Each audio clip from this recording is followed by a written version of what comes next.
कृष्णा, राधे राधे। आप सभी को मोहिनी एकादशी की शुभकामनाएं।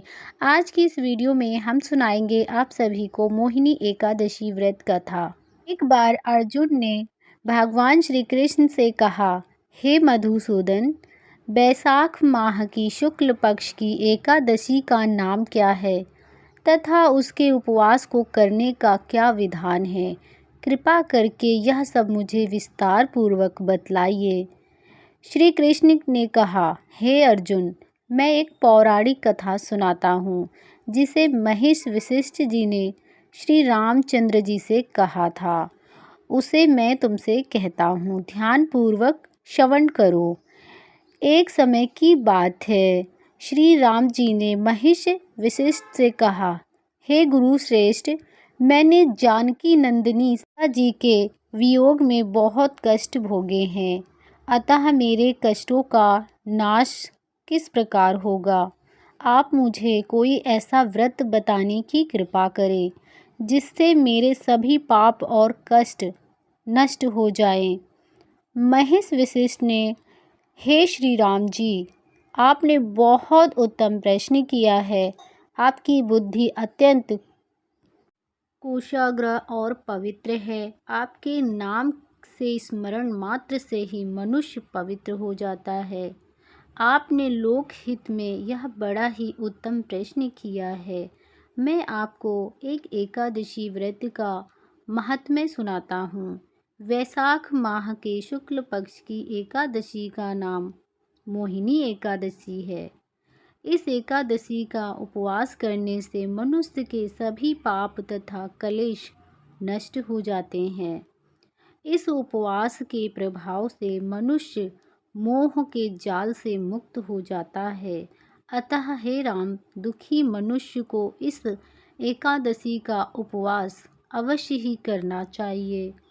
इस व्रत के करने से मनुष्य के सभी पाप नष्ट हो जाते हैं। अब आप इसकी कथा को श्रद्धापूर्वक सुनिए। प्राचीन समय में सरस्वती नदी के किनारे भद्रावती नामक की एक नगरी बसी हुई थी। उस नगरी में धतिमान नामक राजा राज किया करता था। उसी नगरी में एक वैश्या रहता था जो धन धान से पूर्ण था। उसका नाम धनपाल था। वह अत्यंत धर्मात्मा तथा नारायण भक्त था।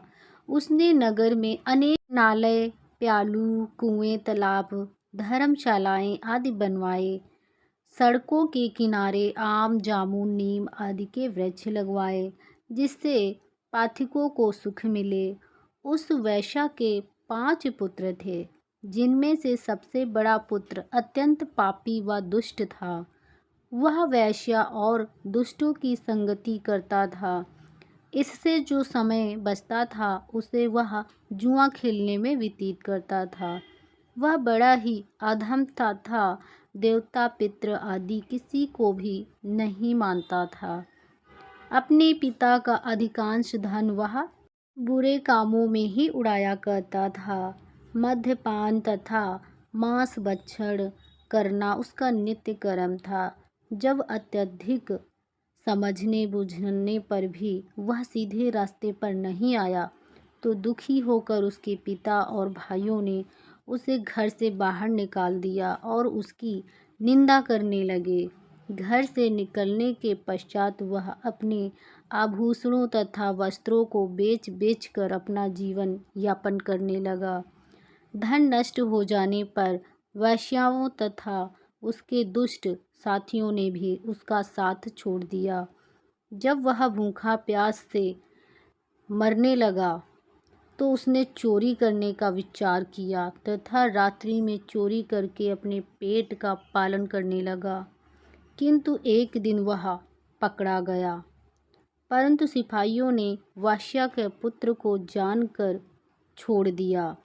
जब वह दूसरी बार पुनः पकड़ा गया तब सिपाहियों ने भी उसका कोई लिहाज नहीं किया तथा राजा के सामने प्रस्तुत करके उसे सारी बात बताई।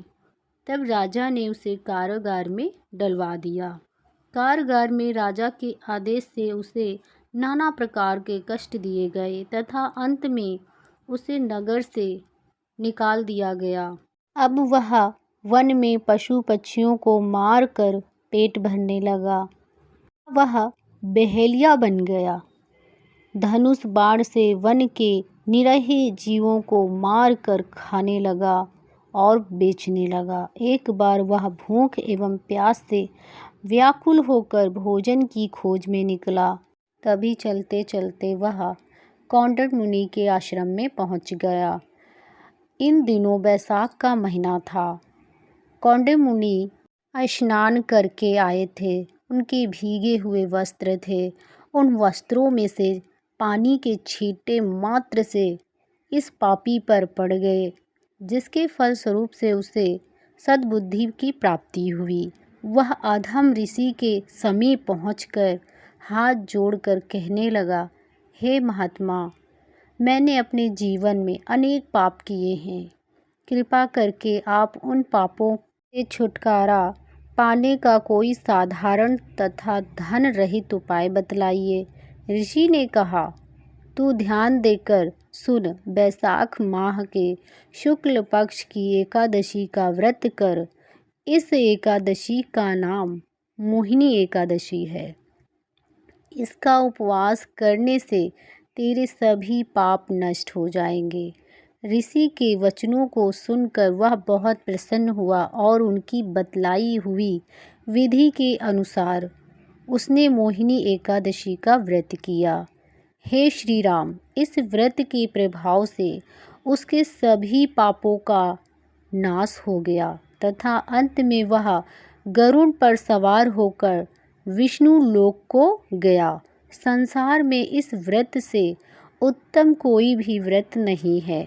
इसके महात्म्य के श्रवण एवं पाठन से जो पुण्य प्राप्त होता है, वह पुण्य एक गौदान के पुण्य के समान है। इस मोहिनी एकादशी कथा का यही सार है।